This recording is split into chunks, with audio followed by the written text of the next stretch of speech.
Hello, everyone. Welcome to the HVAC 2.0 show.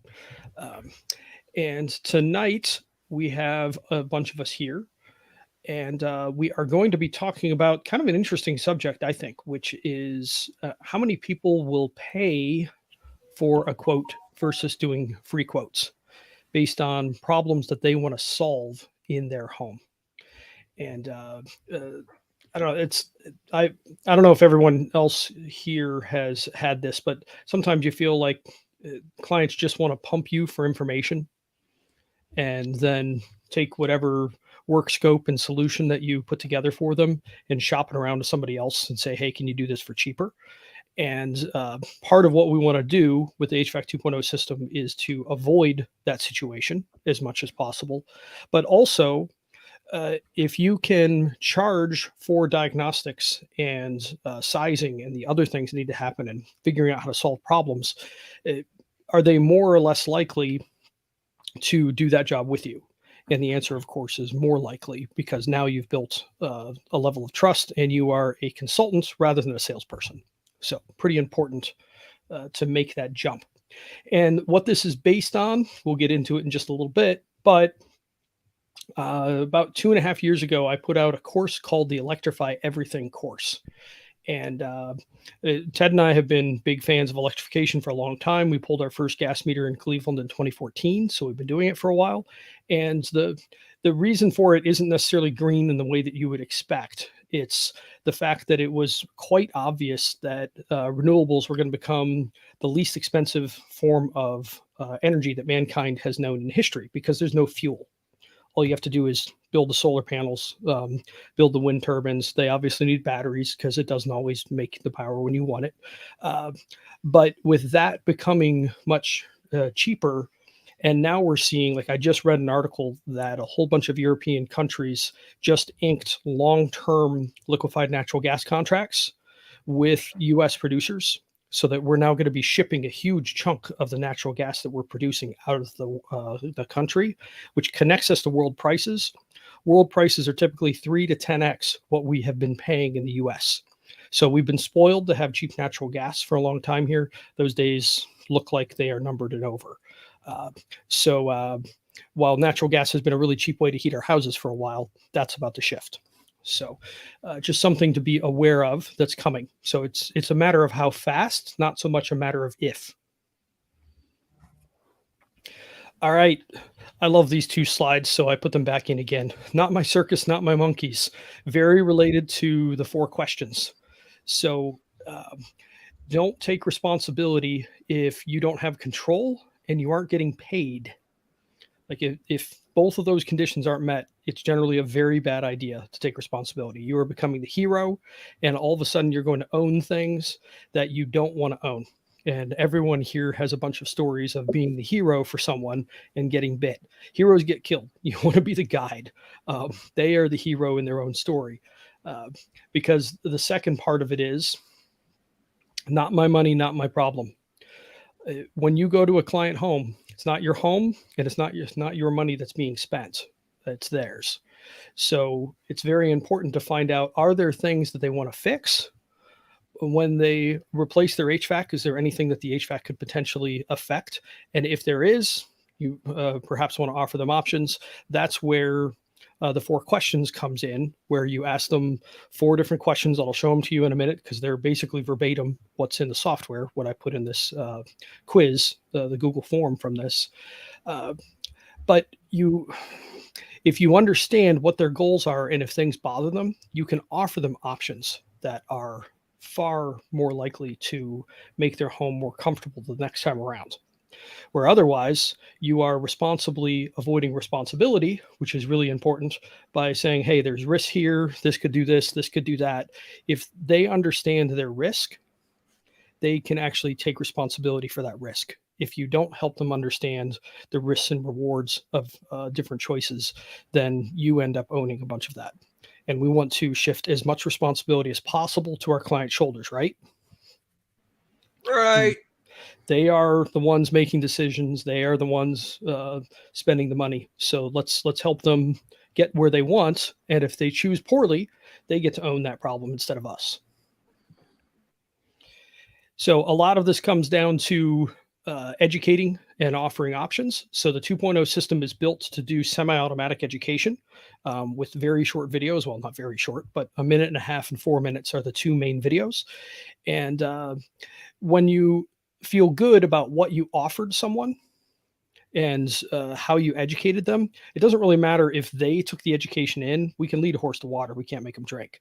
But when they come back after you have educated them and documented multiple times that you have educated them, which again, the 2.0 systems helps automate, um, then if they make a bad decision, you just say, as you wish, and you do what they ask you to, and you move on because you have it documented. So questions are the answer. All right, here's the process. And what we're going to be talking about is way up top. So this is the intake, the comfort quiz, which is asked by either the CSR, the service tech, or online on the website. The salesperson could ask you these too if it's not implemented in the company. But let me go share the tab that I want. Let's see which one is which. Here we are. Okay, so these are the 4 questions. And this is the top of the quiz. So at the very beginning of the course, I asked people to go through and ask these couple of questions. And they come in and fill these out. A whole lot of people did. So you can see 470 responses. There's been nearly 2,000 people that have signed up for the course. So this is pretty representative. It is very California heavy. It's very climate heavy as far as the leaning of the people involved here, but it's still a pretty good data set. You're not going to find a better one.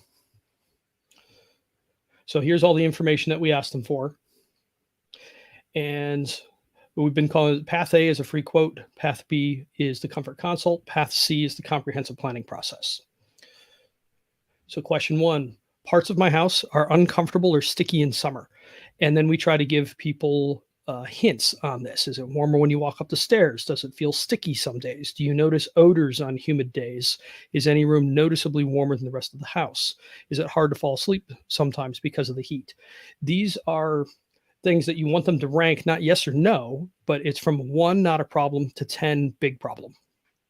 And what we find is if you get any answer of 8 or higher, they are likely to be willing to pay something at least to help figure out what that problem is. Second question is parts of my house are uncomfortable or dry in winter. And hints, we just try to load people's lips and help them understand and think what this might look like. So do you use a blanket when you're watching TV? Do you wear slippers because the floor is chilly? Is one room a bit colder than the rest of the house? Do you stop using any rooms because they're too cold in winter? Do you use a lot of lotion because of dry skin? And is there a cold waterfall of air down your stairs? That's a classic split level problem, but sometimes 2-story houses too. So that is the next question.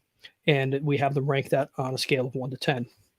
So that's summer problems and winter problems. The third problem is health concerns. Oh, got a question here. I can get my mouse to the right place. Is an iPad the best way to run the free quote process? Yes, that's what we have designed it for. Doesn't mean it doesn't have a bug or two still, but that is what we designed it in mind for, so that you can just scroll down and type in, and it has a bunch of check boxes in it so that it's much easier to use that way. So good question. Oh, I got to scoot back over here. Okay, so health concerns. Are there health concerns in your home, such as allergies, asthma, mold, excessive dust, pests, chemical or mold sensitivities? And then for the hint on this one, I love this stat. It's the courtesy of my old friend, and now unfortunately he's passed away, good friend Brian Baker. So he did the math and figured out that humans breathe about 3,000 gallons of air a day. We drink about a half gallon. So we run 6,000 times as much air through our bodies. So that can be a useful stat to use sometimes. Just help people think about it in a different way. So buildings affect our health. For example, childhood asthma has been causally linked to damp buildings. By understanding any health concerns, we're more likely to be able to help. So this is where good dehumidification is super important. And guess what we lose with a lot of the equipment that we're getting these days? Um, kind of wish we had some 8-seer air conditioners out there. Those things were dehumidifying in about 20 seconds. And the last question is, there are moisture issues in my home, such as mold or mildew in the attic, basement, or crawl space, overflowing gutters, standing water against the foundation, rotted wood, etc. So not a whole lot of people answered in the affirmative on this, but those were the big questions. Um, then it's kind of funny. I don't think the tool at this time would add up the score. So I had people add up their score, and I'll show that in a little bit. And then this is one way we like to frame a budget question. So it doesn't seem to matter as much for HVAC. When we were selling home performance projects, the really consistent answer, if you ask people, so what's the budget for this? They tell you $5,000 or $10,000. That was drastically inadequate for anything that we were going to do. We needed 20 to start, and preferably 30, 40, 50,000. So if you help them think in monthly terms, $100 a month back when we had decent interest rates would buy 15 grand over 15 years. Or it was actually 14 grand. So if it was worth $200 a month to solve problems, we had almost $30,000 to work with, but they weren't generally going to tell us 30 grand. Now we have HVAC systems routinely selling in that price range just for the system, let alone shell packages to go with it. So my average ticket of $28,600 used to sound really good, but it doesn't anymore. So the second question that I put in that was a bonus question is, how much would you spend per month forever to electrify your home without any comfort or health benefits? So I was just curious to get an idea of this, and I'll show the results in a little bit. And the third bonus question is, if you were renting your house, how much more would you pay in rent to make the problems you began exploring in the 4 questions go away? This is a lot of what we do in the Comfort Consult. We poke and prod and see if there's any issues that they would like to fix in their home, and then have them put a budget on it. And thinking monthly is oftentimes an easier way for people than to put a dollar amount on it. Because most people don't know. I mean, how often do you buy HVAC? I mean, trying to think. I hadn't bought an HVAC system until we moved here, and now I've bought 4, 5. So, but I managed to dodge buying HVAC for a long time, despite being in this field. So anyway, that is an overview of what we're doing. Let's see, was there anything else in here? Nope, that was it. Okay, so I'm going to go share the actual results.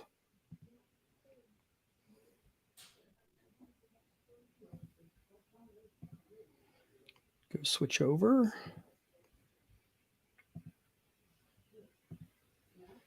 There we are.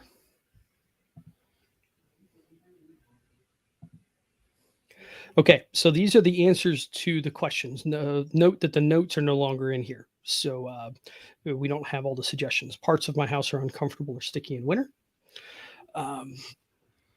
And this gave really pretty impressive results for 8s, 9s, and 10s. Because keep in mind, a bunch of the folks here were in California.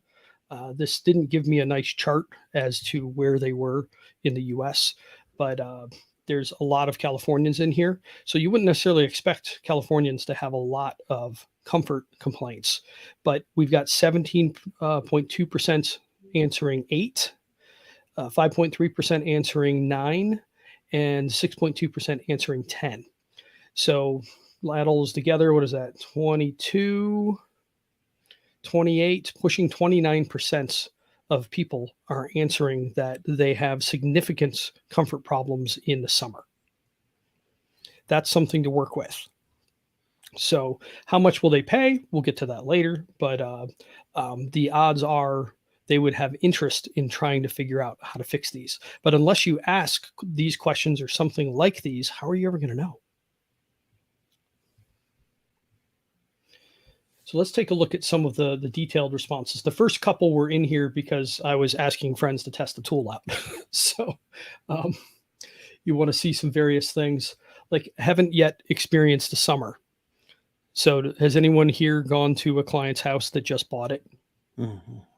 And how do they usually react? Do they want to buy the nice system or they want to buy the crappy one? Crappy one. Why, Reedy? Because they think that there's no problems, and they think that even if there are, they can fix them just by putting a system in. Yep, incorrect expectations. Yeah. Um, yeah, and that's in the free quote questionnaire. We put several questions in there about new homes to try and slow people down about this, so that they hopefully don't make that decision. Because how do you take the wrong piece of equipment and fix it?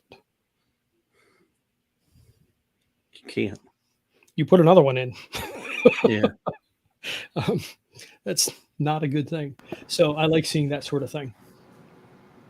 Let's see. So here's someone with window units. We don't have central AC, and our current air conditioners struggle on hot days. Um, so you can see there's a lot of, like, that sounds like California. I live in San Francisco, California. San Francisco barely has a climate. It's 40 to 80 all the time. It's a nice place to live, climate wise, anyway. Don't know yet because new home is being constructed. Here we are. Here's a good one. You can feel a temperature gradient walking up the stairs, even with the air conditioner on. In two-story homes, how often do you hear that? A lot. Yeah. I'd say at least half my clients gave me that exact line. But that's because, hot air rises and, it's always just going to be that way. You can't give solutions for that, guys. It's just always going to be that way. Come on now. Jeff, are you speaking from 59-minute air? I'm speaking from everybody in HVAC across the country or globe. Right. I mean, there's two different ways to deal with that. I mean, part of it is shell, and part of it is the right HVAC, and also making sure you get decent airflow to those rooms. Um, Bill Spone, the owner of TrueTech Tools, we were chatting, and it was a project that I had years ago where I really got stuck because we did this whole killer project, did a really nice job on the shell, put a nice hybrid system in. The whole goal was to get these two rooms in the front of the house to actually heat and cool well, and it didn't work. And that was when I got to learn more about airflow, which was interesting. And those rooms were pressurizing too much, and there was way too much return in a couple of other parts of the house. So those rooms weren't actually returning the air back. So they worked okay when the doors were open to the bedrooms, but as soon as you close the doors, all bets were off. And so I told Bill that story, and he's like, man, the office in my house upstairs is constantly warm. So I went and I taped a couple of pieces of paper over the returns downstairs, and now the second floor cools fine. So that was an airflow problem as much as anything. So yeah, figuring out what that is a good thing to do. But the upstairs gets plenty hot. All right, upstairs gets very hot. We have a 1.5-story house in Minneapolis, 3 to 4 degrees hotter upstairs in summertime. That's actually pretty good. I've seen 10, 15, and 20. And during the middle of summer, it often gets so hot and humid that we have to have our girls sleep in the basement for 1 or 2 weeks. Is that disruptive to the family? Mm-hmm. Very. So this is a serious money comment right here. When you hear this, there's something there. Keep digging. Go find out more. What weeks are they? What things have you tried to do this? Or to fix this? Have they worked? You go through the Sandler pain funnel questions.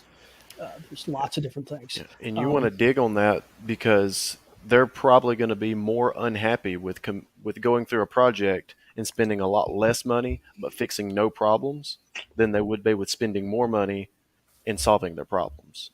Yeah. And so if you don't reverse ask questions and dig at that, you don't uncover it, you don't even get the option to try to solve that. Because, I mean, some people just think that houses are just how they are and there's not really a way to fix it.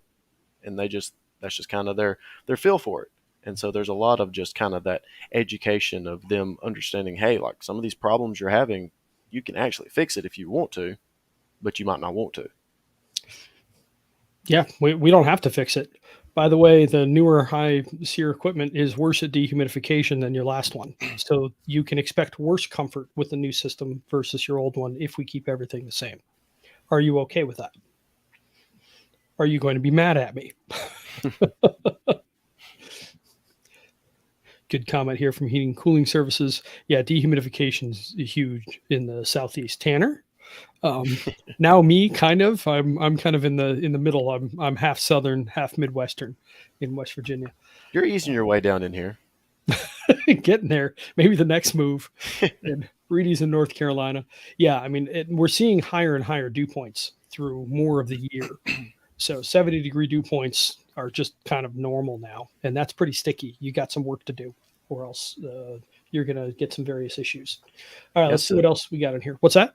I was going to say, so then, like, regarding his comment, so then the question is, dehumidification being a big factor, well, now what happens when you start yanking out old units that are 8 SEER, putting in this equipment that's going to meet for tax credits? Meanwhile, it's like a 19 SEER unit, doesn't look at humidity whatsoever. Now what happens? It'll be fine. You get to sell a whole house dehumidifier. Although if you don't warn them that that's coming, who's buying the dehumidifier? It may be you. Yeah. There's. Yeah, and if you don't let them know up front, and even if they don't make you pay for it, they're not going to be happy. Do you think they're going to be going to their neighbors and saying, "Oh, you've got a problem. Well, if you need to use somebody, use this guy over here because he sold me a system and then didn't tell me that it was going to be all jacked up because humidity is going to be high, and then he sold me a dehumidifier. He's so great." It could happen. I forget, it was a comedian. That was it. It could happen. She used that line all the time. All right, I like this one. Our house gets very hot in the summer, particularly in the bedrooms upstairs. When we have extended heat waves in Portland, by the second day onwards, it can be unbearable. So I think all of us have felt that. Like the first day when it gets warm, the building materials of the house may keep the inside okay, but by the time you get to the second day, everything's hot. And there's, unless you do some kind of cooling, it's not going to change. Anything else striking you guys here?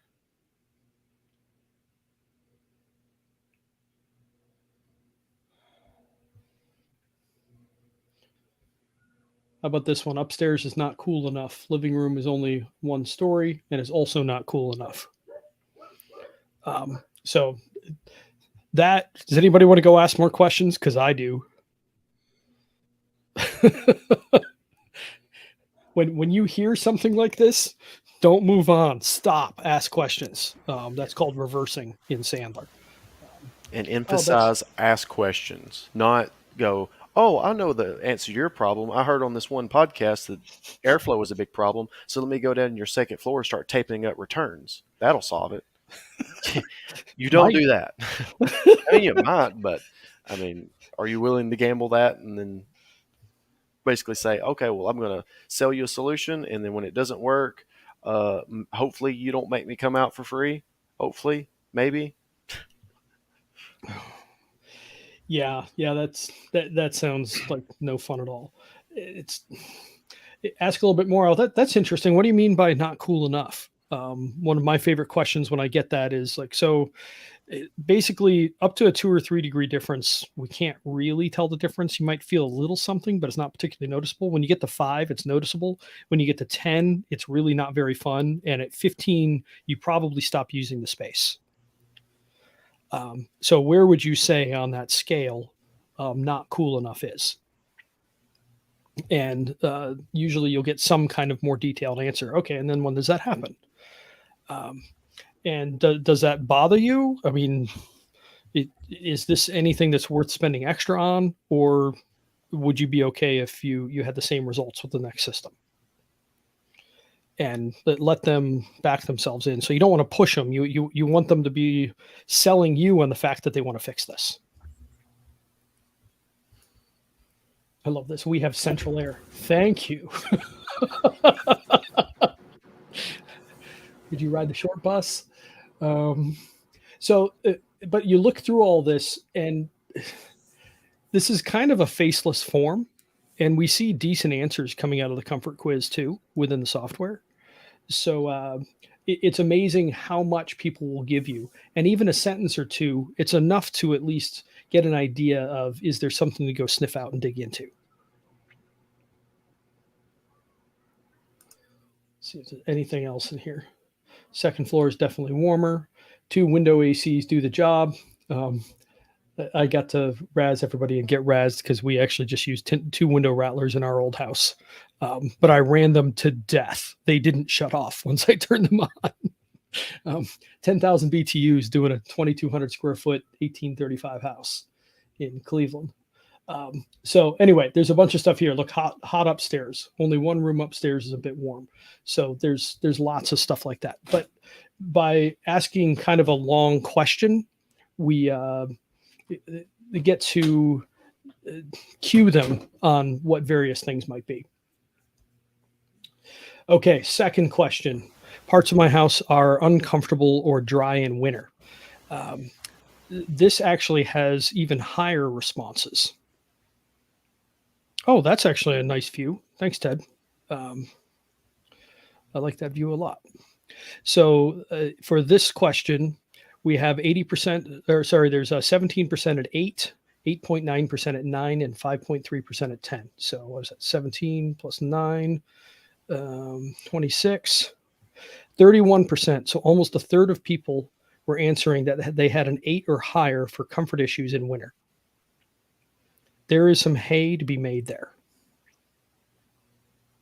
How much hay? I don't know. But even on a free quote, you can offer them variable speed equipment. If you're not asking that question, and then 30% of the people you would have asked that question to would have given you an answer that indicated they needed your help, and you didn't ask. Mm-hmm. And I buzzed by this comment, and I shouldn't have.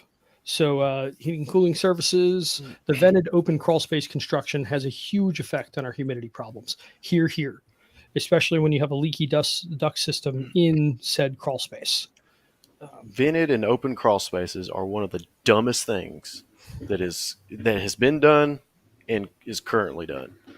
And I use that as a gauge of how smart somebody is. If they try to defend vented crawl spaces, I immediately go, oh, okay, let's deduct this dude 20 IQ points because he has to be a complete moron. Your price just went up 20%. Yeah. Yeah. Like if you don't know a thing, it's really best to ask questions and be open. So if you don't understand, vented crawl spaces suck, and somebody like Tanner's trapped you into taking a position, that's really too bad. But the best move is to say, oh, so maybe there's something I don't know about vented crawl spaces. Tell me more, Tanner. As opposed to going to bat against him and then just continuously getting embarrassed. Yeah. And then before you know it, you're having to explain exactly how humidity is used to dehumidify. And if you think you look dumb at first, you're really going to look dumb then. Yeah. ERVs are used to dehumidify. Just throw a we're going to make dehumidifier in a people look vented crawl space. dumber and dumber and dumber who are in love with ERVs. Just throw the dehumidifier in the vented crawl space, and we're all good. Oh yeah, yeah. Oh and just put them outside around the house with windows open in the basement and the dehumidifier running. You're going to dehumidify the outdoors. Yeah, well, that's why you put the dehumidifiers outside so you can dry the air before it ever gets into the space. That's what you do. Hey, this dehumidifier is in the wrong place. It's taking up all this valuable basement space. Put it on the other side of that window. Yeah. I mean, if we're dumb enough to do vented crawl spaces, let's just go ahead and just expand it a little bit more, clear up some leg room, and just put them outside.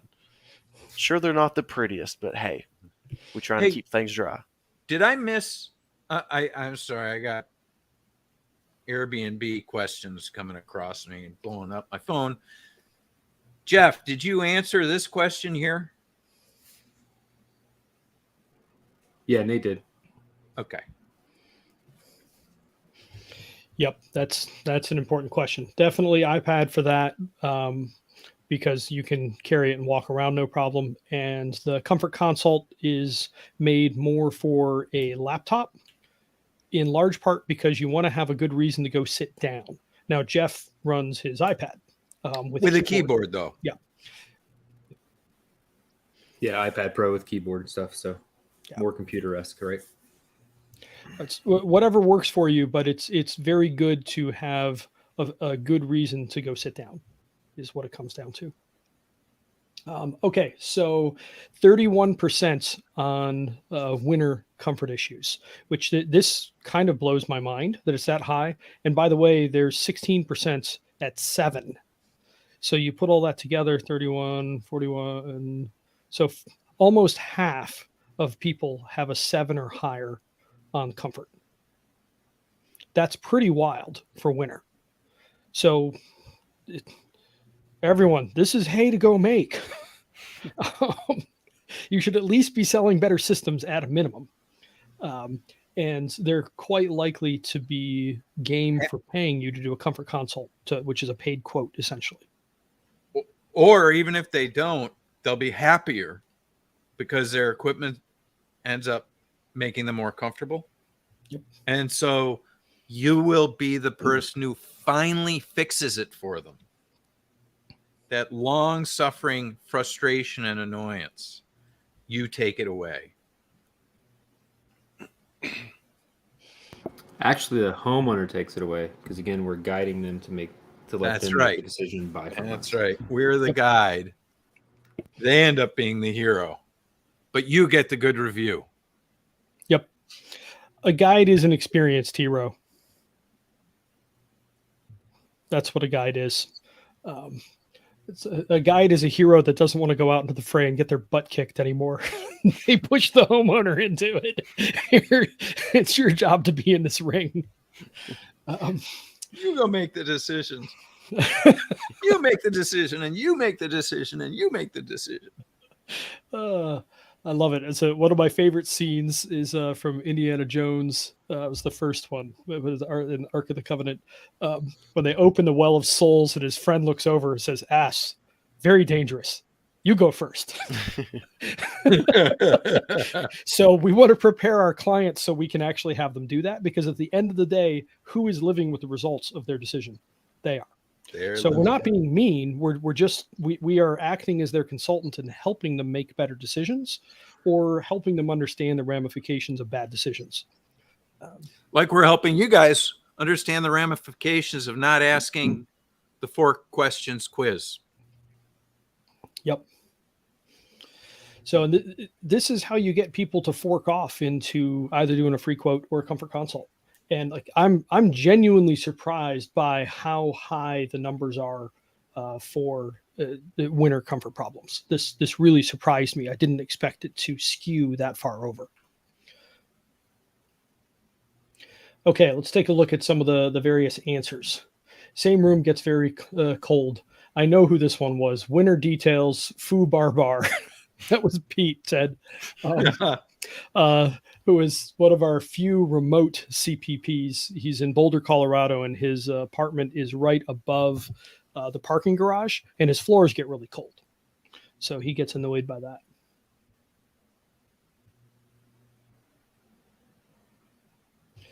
And then here's a good example of clients self-diagnosing. Slightly leaky, poor moderate insulation, and thermostat stubbornness are the main causes. So this is largely what is known as intellectual BS, and we're not talking building science. So this is when you hear a question like this or an answer like this, it's best to keep digging. And can you tell me more? What does that mean? I'm sorry, I'm a little bit slow here. Can you help me understand that better? Go Columbo on them. You want to get to the real root of the pain. You want it to sound like a human says it, not a robot. Yeah. And you want emotion involved in it. So not all problems are going to have them begging you to fix it, but some client problems will. And like Ted had one of my favorites. One of his clients they like to make bread, but in the winter, the countertop was so cold that the bread wouldn't proof. The yeast wouldn't let the bread rise. And he ended up fixing that house with a bottom only solution because it had the attic insulated but done wrong. But it's so expensive and frustrating to undo that sort of thing that it didn't end up happening. But he fixed the basement, and then he got an email, hey, the bread is proofing now. So they were happy.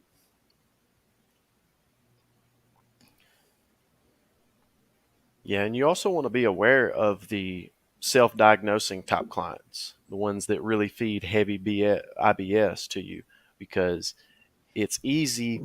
Because a lot of times, if so, you might have a client where they have problems and they think they know what the problem to their problems are, and that might be, oh well, it's just my unit's old. If I had a new unit, then I wouldn't have this problem. Well, sometimes they don't exactly, you know, tell you this. They don't articulate this problem and the way that they've come to the conclusion of, oh, a new unit is going to do this for me. They just assume, and they will let you come in and replace the unit. Well, what happens when that problem that they've diagnosed doesn't go away? Well, now they're going to be like, oh, well, it's definitely not that I made the wrong, I was thinking wrong, and it wasn't a new unit's what's needed. It was the guy that put it in. He didn't do something right. And so you got to be cognizant of that. That way you can really delve into it, reverse on them and nail down those types of issues, because you can get drawn into things if you don't ask questions. So if you just go in, slap a box in, and you ask no questions, that's the type of thing that you can run into, and you will never know it. All you'll know is that you put in a unit, and now you've got a mad client, and you have no idea why. And it's tough to solve a problem you have if you don't even understand what led up to said problem. Exactly. Good question here. If you all have a second, can you guide me to another video where you explain what the Comfort Consult consists of? Brendan Reed, doesn't ring a bell to me. And his right-hand Comfort guys were Institute. Comfort Institute. Okay, where I learned home performance. So just really briefly, what we're trying to figure out in the Comfort Consult is what are client goals, what does their house need, and what is their budget, and see if we can take those three circles of a Venn diagram and get them to cross and find a viable project. But what it actually looks like is you ask them a bunch of questions, you give them a little bit of education, you do a blower door test, you ask them to list their goals out and then rank the goals in how important they are to solve, and then ask them what the budget is. And that takes 2.5 to 3.5 hours generally, and leads to high closing ratios, lots of solved problems, happy clients. And that was where we really cut our teeth building that. And the free quote, we really didn't want to build at the end of the day, but we had to, because just doing the Comfort Consults without the 4 questions and having a free quote process is really kind of leaving everybody out to dry. And only a few people are actually going to want to do that.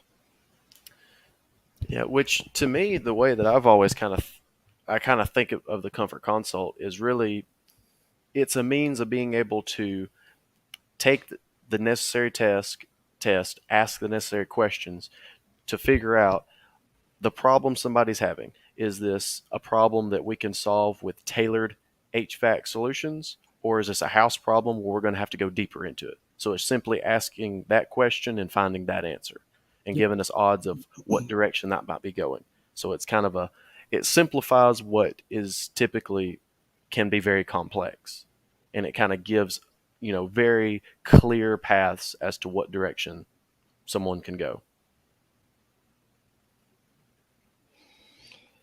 That's a really important point, Tanner, that it's mainly about can HVAC alone fix this? And until you measure the house and you understand what the shell looks like, you really can't answer with any specificity. It's basically the first half of an energy audit, where you aren't doing a work scope of the shell and really diving deep into things. And that's what the comprehensive planning process takes care of, which frankly, not that many people are game for doing. By the way, for full explanations on that, check out it's onboarding. It's the paid onboarding side of things, but there are a ton of videos about the Comfort Consult, how to perform it, what it does, what it means, how to write the reports, and then a whole bunch on load calcs on how to actually do accurate load calcs that are based on blower door and energy use, which is how you really get tight. Without, man, if you don't have those data points, you're going to be off by 20 or 30% so easily, and you might be off 50, 60, 70% without those data points. So it's annoying. And then ManJ is consistently so stinking high anyway. For heating, anyway. Cooling isn't too bad. Heating is not good. Okay, let's see a couple of other things in here.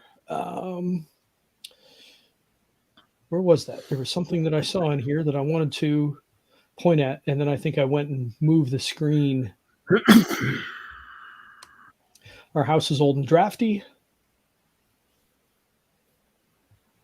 Perimeter floor in some areas is cold. I definitely know that. That was the case with this house, like crazy. Then you get some people. I keep my thermostat at about 66 during the day, 57 at night, 55 when away. So pretty low by mainstream standards. If you say your house is cold, that's because it's cold. And some people are like that. That's fine. Like you can do what you want, but it's good to ask where people's set points are, because every now and then you'll get questions or answers like this that will just blow your doors off. And that's something really important you need to know.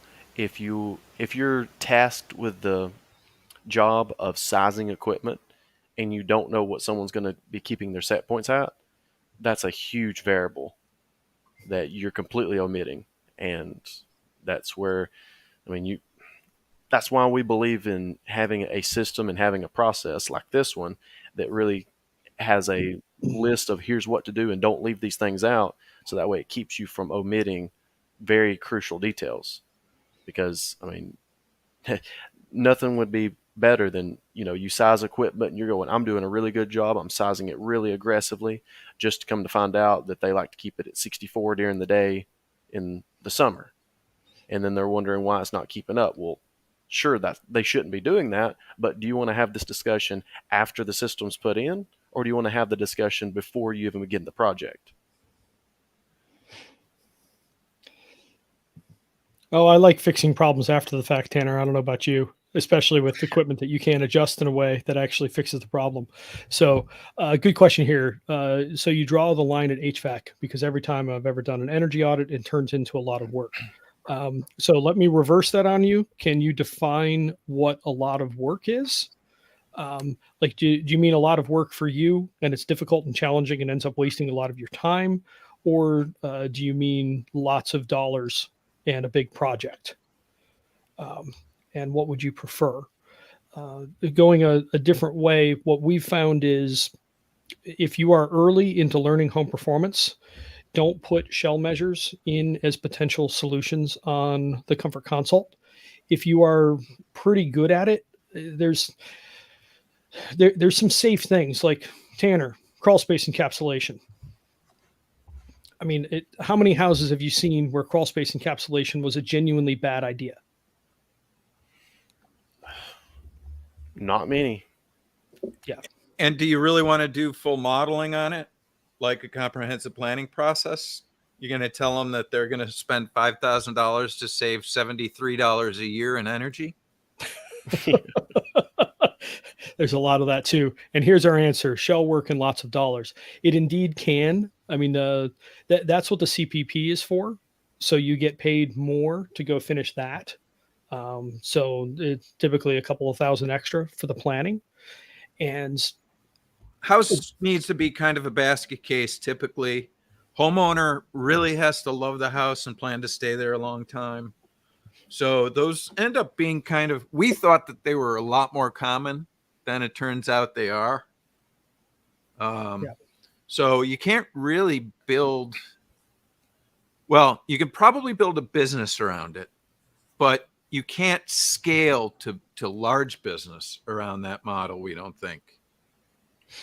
No, that's why you have a lot of partners or you buy businesses. So we don't draw the line at HVAC. Not everybody, but depending on your company and what you do and what you want to do and where you want to go is where you'll start to build relationships, because then you can start deferring stuff. Yeah, well, then you get dragged into a bunch of stuff where the projects take too long. The projects that Ted and I cut our teeth on, I mean, they could easily burn 1 or 2 weeks of your time on one project. HVAC is a really profitable business if you can do a job every couple of days. And so, for better or for worse, this is the more likely path. Now, there's no reason you can't partner. So, you can partner with an installation guy. Or, like you're saying here, I don't want to do modeling. I don't blame you. I don't do modeling either, not the advanced stuff. Tanner runs a bunch of my loads. Ted's partner, Todd, did our energy modeling back when we were practicing. With a program called Treat, but there's no reason that you can't sub the modeling out to someone else. And what you're trying to do there, by the way, and so this is totally off topic, but that's fine for now. In the comprehensive planning process, you are you're trying to create a couple of very compelling paths forward for that client. So something based on their budget. If their budget isn't high enough, something that is based on what you think it's going to take to actually fix that house. And then if a rich unknown uncle dies and leaves you a ton of money, here's all the stuff you could do to the house. Those were typically about the 3 packages that we would show people. And not that often would people just do the budget. They'd usually pull a couple of things from the other packages. And another great comment here. Most of my customers are forever home, and I feel kind of bad not fixing stuff because there's lots of things that do need fixed. You are going to offer those, and then there will be a next step that is paid. And for the CPP, the biggest thing that you need is good measurements on the house, which has been such an incredible pain in the tuchus that took me so long with graph paper to actually get a house accurately drawn. And now you use Cubicasa for like 10 minutes and you're done. Oh, It's just not fair, but it's nice that there is a tool now. And now I have to be like, well, when I was a kid, I walked uphill both ways in the snow, barefoot on broken glass. Yeah. So the comfort console basically makes you can make observations about things that people tend to do when they're trying to improve their home. Like, hey, have you considered redefining your attic because your HVAC is in your attic? And or so there are things that but you can't come out and, well, Reedy, how do you recommend those things? Because you're not doing modeling, you're just, It's kind of like what he just said. He said, if you read the thing, most of my customers are forever home, and I feel kind of bad not fixing stuff because there's lots of things that do need fixed. While that may be true, the reality of the situation is that everything you say you fixed, if it's not fixed, it's on you. You could be the best guy out there. And the fact of the matter is that unless you're prepared to go to the mat, all the way to the mat, and something comes up that's not fixed, then there's always going to be a complaint later on down the road. So instead, because I think you and I got our training from the same people, and that's the way they told us to do things. And for years, that's the way I did things. What I do is I ask them, we go through the interview process. If it's a comfort consult or a free quote, we go through the basic questions and try and dig until we find a place where there's no more digging to be done. And then at that point, I offer them the stuff. I don't give them any expectation of results because I don't know. But at the same point, I still offer them to do modeling. So the key is that if you're going to offer this kind of stuff, unless you're willing to take full responsibility, don't make any promises, and always offer to do some further diagnostics. Because if you don't, and I think what Reedy just said is at the very bottom is the offer to do modeling. So if they ask, so what's going to result from that work right there, you can say, I don't know, but if you want to pay for me to do the modeling, I'll be able to tell you. Yeah. If you want me to come back and tell you you're going to save $75 a year by fixing your crawl space, I am happy to do that if that's going to make you feel better. Now, you and I both know that crawl space needs to be fixed, whether it saves you energy or not. But if you want to give me $3,500 to do the calculations, I am happy to do that. Yep. So one of the biggest things coming out of the comfort consults is if you are going to recommend any shell measures, they need to be do no harm measures. Mm-hmm. In which case it's not a mistake regardless of what happens forward, moving forward. There's nothing to be undone. Encapsulating a crawl space and doing it well. I've seen one that was not a good candidate, and that was because it was actually under a porch and it had the oil tank in it for the furnace. I didn't want to bring that inside the house. So that would have been one where we'd spray foam the floor. The porch had been half converted, as you see sometimes. Shouldn't have had radiators in the porch, but it did. And they had $4,000 annual oil bills. Yeah, adding a bunch of insulation to a leaky attic deck does not meet our qualifications for doing no harm, because there's a very good chance all that insulation has to come out and the place has to be air sealed. But my utility company gives me a rebate. My utility gives me a rebate, guys. I got to do it. And it's totally okay for you to do that. Yeah. Which one thing, I guess we probably also need to kind of pull it back as well. And you want to look at it this way. The thing the Comfort Consult should do for you is it also gives you the ability to execute a project in steps. So I've done a couple of projects where we don't do everything all at once because it would be expensive. So what we may do is we may do it in stages to where okay, well, first we're going to address one problem, and then we'll address this problem, and then we'll address the next problem. And it may even be that once you do steps 1 and 2, the problems go away and they don't even need to do the third step. So what you can do is you can set up the Comfort Consult in a way of where you go, okay, well, here's what you really need HVAC wise.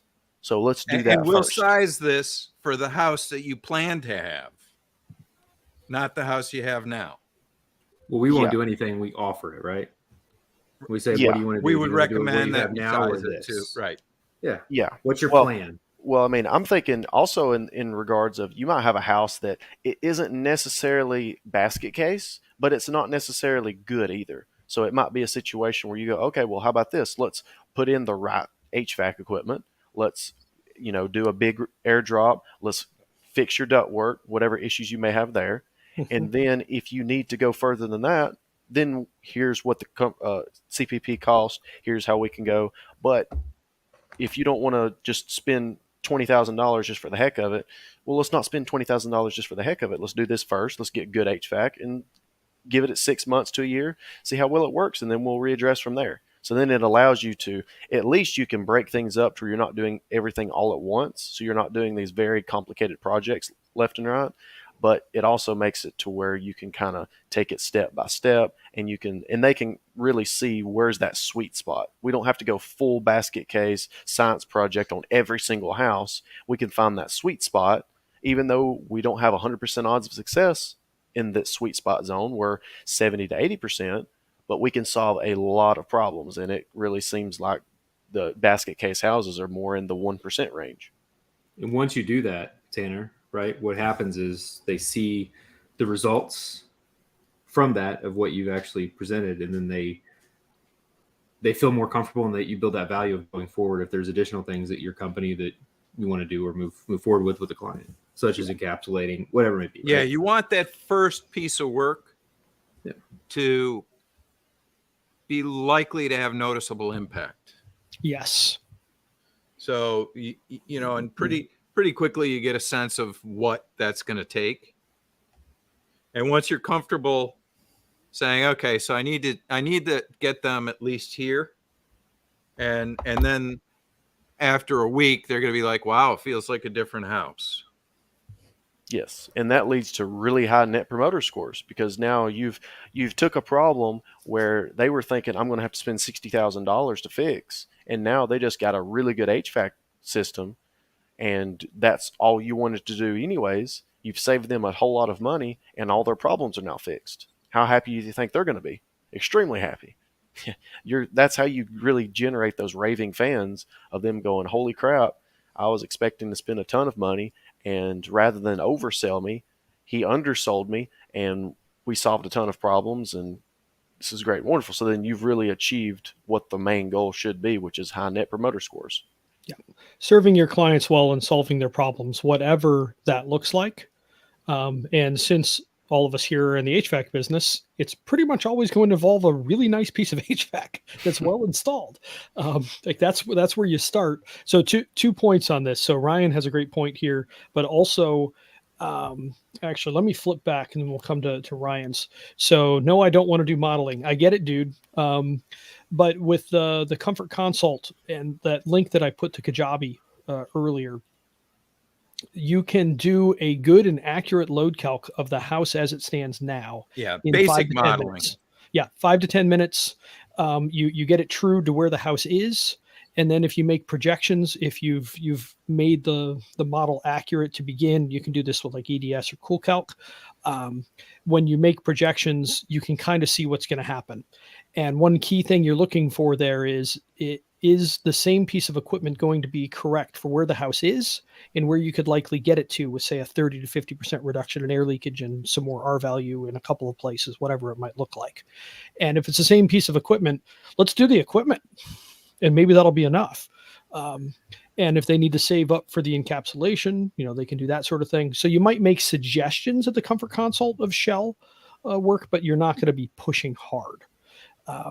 And then sometimes you get like what Ryan did. So Ryan's in Iowa and he's in the climate zone 6. So they spend a significant number of hours below 0 degrees Fahrenheit there. And so he put a 2-stage 40K furnace, if memory serves, in his parents' house. And I don't know, 1,600, 1,800 square feet, something like that. And everybody's going batshit. Yeah. Nobody thought it was going to work. And it has never slid. Now it's run like 23 and a half hours, but it's never slid.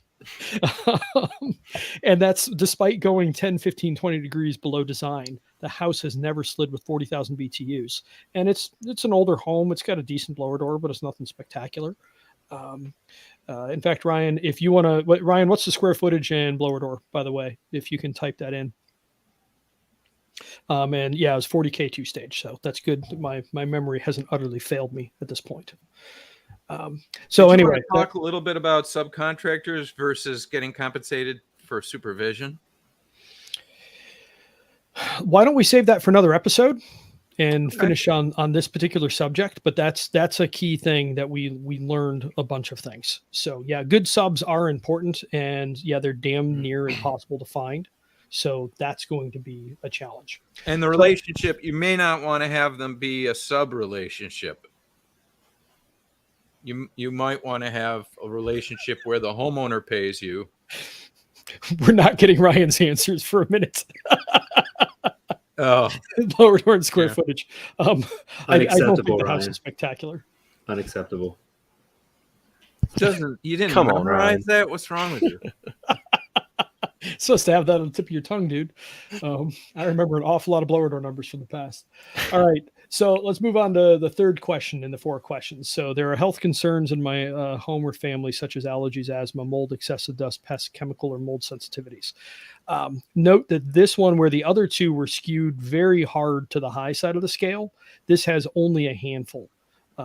So 8.5% at an 8, 3.8% at a 9, 5.3% at a 10. So that's still not an insignificant number. I mean, I was at 15, 16%, something like that.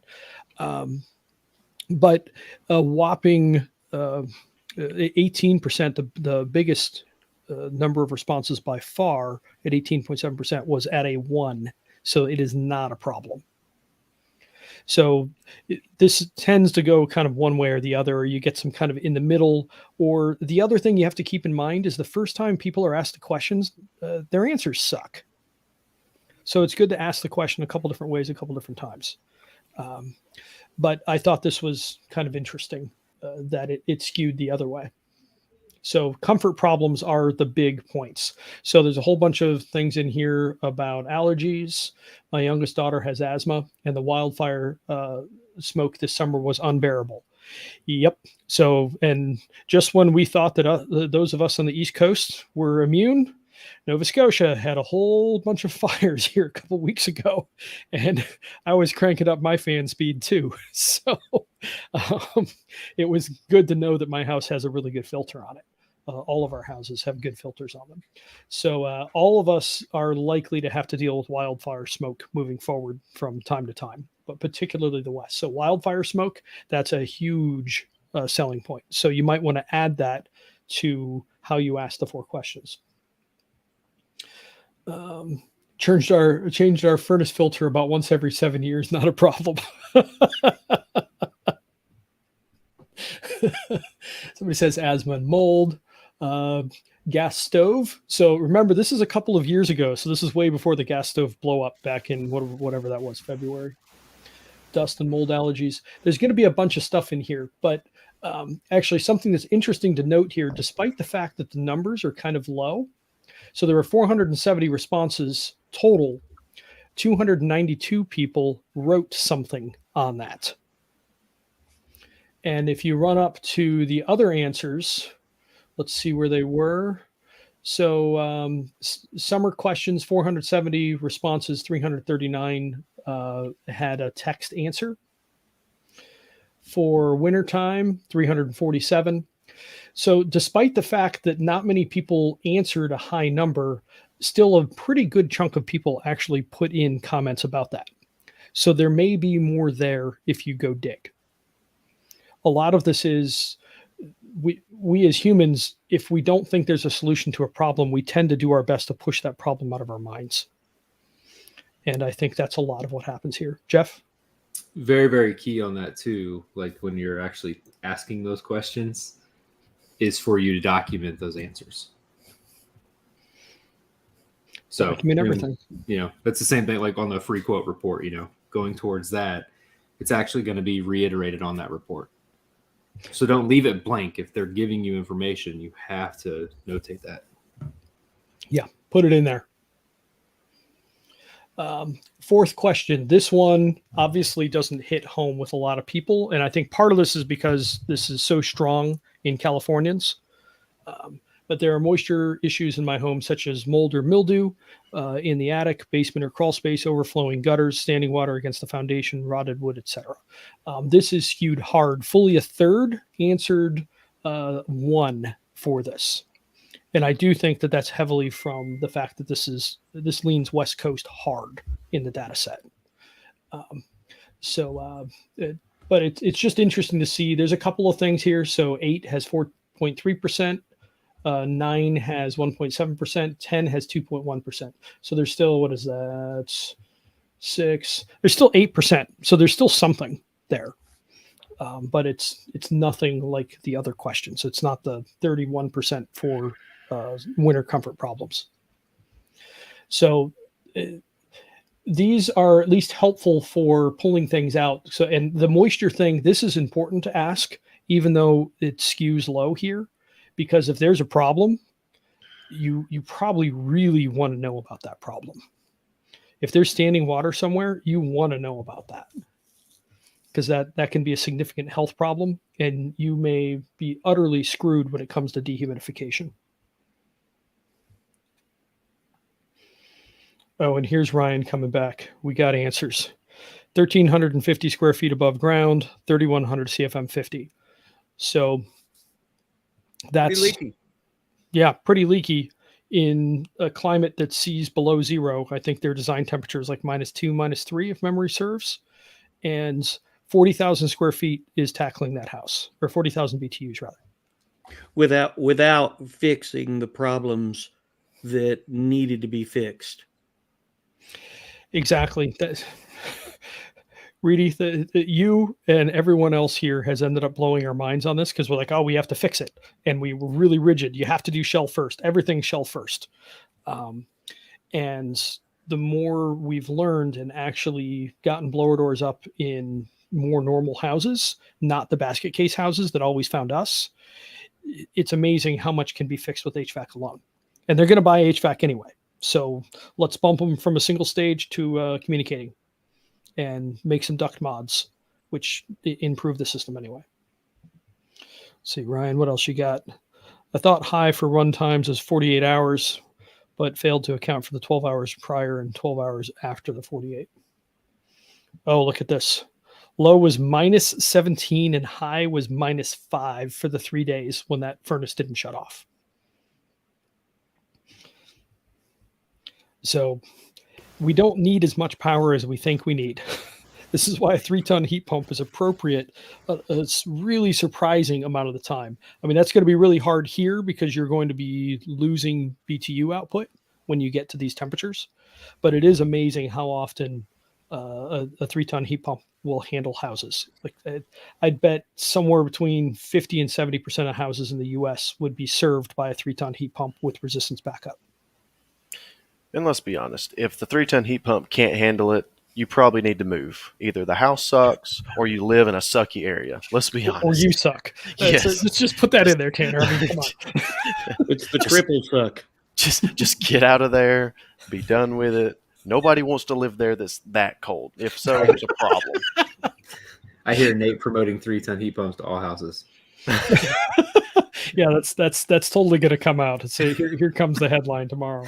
I'm starting the rumor. Somebody sound about this, start spreading it, be like, "Oh my gosh!"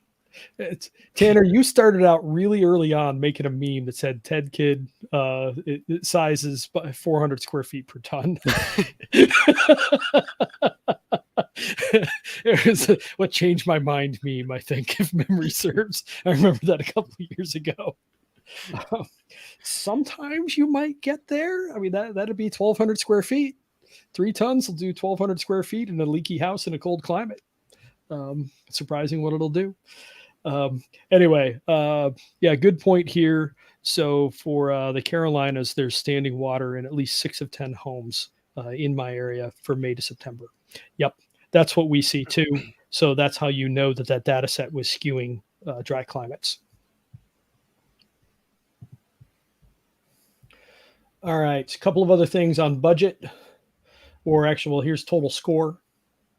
This is a really key thing to take a look at. So what we view is if you have a 12 or under, which means you answered a 3 on average or less on the comfort quiz, you should just do a free quote. You don't have anything to fix. From 13 to 19, it's a coin toss. It's whatever you think is appropriate for you. There's no pushing. We'll do whatever you want. You tell us what you want. And then 20 and up, we recommend a comfort consult. So I'm not going to add all of this up, but it looks like definitely over half have scores over 20. So that's kind of wild that there's that many people. Now, probably the next thing we should talk about is, yeah, will they pay? Probably the answer is how much. You know, it might be $50, it might be $500, it might be $1,000 to help them understand the problem and the likely paths forward. So a lot of these, no, they're not going to pay you. That's fine. They can do a free quote. Still part of the process. Knock yourself out. We'll do you a free quote. We'll still quote you good equipment. We'll still quote you a good install. I don't know if it's going to be right size, but we'll quote it. I don't know if you're going to have static pressure issues, although we'll measure if you pay us a little bit or not. And if you decline, that's fine. And the system blows up later. Is this your signature, Mr. Smith? We offered you a way out of this $1,500 repair you're going to need to make every 2 to 3 years for $25. You said no. Here's your sign. And that's how we dodge things. That's how we responsibly avoid responsibility on that. But we're curious to see as things move forward. In general, everyone here sees between 20 and 30% of clients opting for comfort consults at a charge of $300 to $500. And then our closing ratios and job size is nice. Definitely. Yes, Well above industry average. definitely. And they're happy with you when you're done Extremely.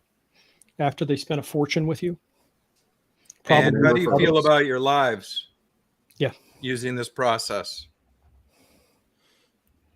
Increased quality of life and satisfaction. Definitely. Does anybody like job satisfaction? It's all right. All right. Here goes Tanner. It sucks. Oh, here we are too. think a lot of them will pay 600 to 1,000 depending on location once they see you know what you're talking about and selling. Quite possible, yes. One thing to keep in mind, the more you sell it for, the more the goodwill later you are removing. So just keep that in mind. If they're like, holy crap, that was a good deal, get $500, that may lead them to spending more money later, where at a grand, they may be like, it was fine, but I don't know that it was fully worth it. So there is the game to play there. And then also for those that don't want to do comfort consults, price them high so you don't sell them often. Yeah, because the real question there to the homeowner is it worth, let's say you're pricing it at $500, is it worth $500 to make sure you're not about to make a $10,000 mistake? And so if it's at $500, well then if they've got issues, well then that's going to be, well, yeah, I've got problems. I want to try to get these solved, and for $500, it's worth making sure that this 10 I'm about to spend is going to be good. But if you start pricing it 1,000, 1,500, well then that becomes a lot bigger pill to swallow. And whatever you do, they're not going to feel like, okay, that, I'm so glad I did that, because that's really how you want them to feel. But if you're not real comfortable with the comfort consult, you might want to bump that price up for the time being, but you just don't want to keep it there forever, if at all possible. Or if you want to stroke your ego, just 3 to 5K, right? Is that what it is, Tanner? Yes, that's it. Well, no, what you do is then you just charge for a crap ton of diagnostics. You turn the house into a science project, but then you don't actually do any of the work. And then you go online and then you write articles or make Facebook posts and be like, hey guys, look how cool I am. And you start trying to hype up your ego so you can make up for other deficiencies in your life, because secretly you're extremely sad and you really don't like what you're doing in life. But anyways, we won't go on a tangent. Quit telling my secret is what I'm releasing next week. Stop, Tanner. Oh, shots fired, Tanner. Shots fired. Yeah, well, that is the curse. I mean, that is what has frustrated Ted and I for years. Is there is a huge amount of talk about building science, and when you ask, so what are your projects, and what did it look like when you did it? Did it fix the problem? Oh, well, yeah, they never called me back. Like that happens so often, and there's only a few people that know how to do the diagnostics. We want to make it so that anyone who wants one can have a truly comfortable, truly healthy home to live in. That requires a repeatable, scalable, teachable process to do that. It just does. Because otherwise, if you look at any of the home performance firms out there, they all have one person at the helm that is the master of the domain. And without that person in that company, nothing works. So it's just not repeatable. And that's the problem. So it's good to have people with really killer chops that are good at diagnosing and figuring stuff out.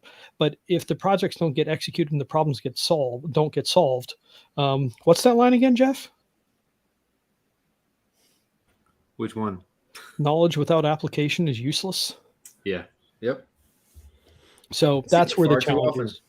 Far too often. We want to fix stuff. So, all right, a couple last things in here just for giggles. So, bonus question 1, how important is it to you to electrify your home? This is the Electrify Everything course. So one would expect high numbers. And yeah, indeed, almost 75% answered 8, 9, or 10. So not a big surprise there. It does crack me up. There's a few down here. Those were probably friends that I'm like, hey, will you go test this? Or somebody who was just trolling Tanner. Those are my mom's burner accounts.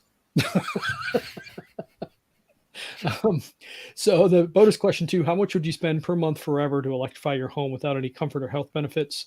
And a bunch of people are up to $25 a month.